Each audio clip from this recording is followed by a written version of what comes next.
दिखेगा तुमको, ठीक है? क्यों? क्योंकि इस पर सीधा सीधा उसकी रोशनी गिर रही है। उसकी जो मान लो ये सूरज अगर मानते हैं हम तो उसकी शुआएं कैसी गिर रही है? सीधी सीधी। मान लो मैं इसको तिरछा करता हूँ तो ये क्या हो जाएगा? बड़ा हो जाएगा, तिरछी होती जाएंगी।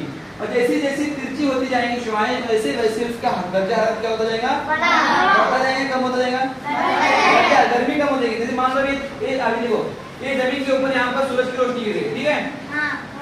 अब एक तरफ इधर सामने आपके सामने क्या है? उजाला है, और जहाँ पर अयान बैठा है वहाँ पर क्या है? अंधेरा। इसका मतलब यहाँ पर दिन है, जिसके मेरे सामने यहाँ पर दिन है, और उसकी अपोजिट साइड में क्या पर है? क्या है?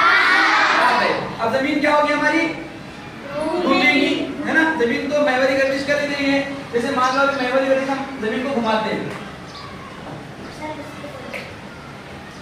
हाँ, अब देखो इधर से इधर यहाँ देखते हैं, ये जो मान लो सूरज हमारा यहाँ पर है सूरज, ठीक है? जमीन घूम रही है, ये दिन है। अब पीछे क्या है इसके बराबर?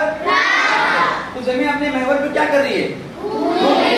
अब ये जमीन को ऐसा पूरा चक्कर, मान लो यहाँ से जमीन घूमना शुरू हो गई है, यहाँ से घूमना शुरू हो गई, ऐसे पूरे घूमते घूमते घूमते घूमते घूमते पहले जैसे अपने हालत में आने के लिए उसको कितने घंटे लगते हैं? 24 घंटे। मतलब यहाँ से यहाँ तक जाने के लिए उसको कितने लगेंगे? 12 लगेंगे। यहाँ रात हो गई ना, यहाँ रात होगी, सॉरी, और यहाँ पर दिन हो गया, तो इधर मान लेते तो, और घूमते घूमते फिर 12 घंटे में क्या होगी वो?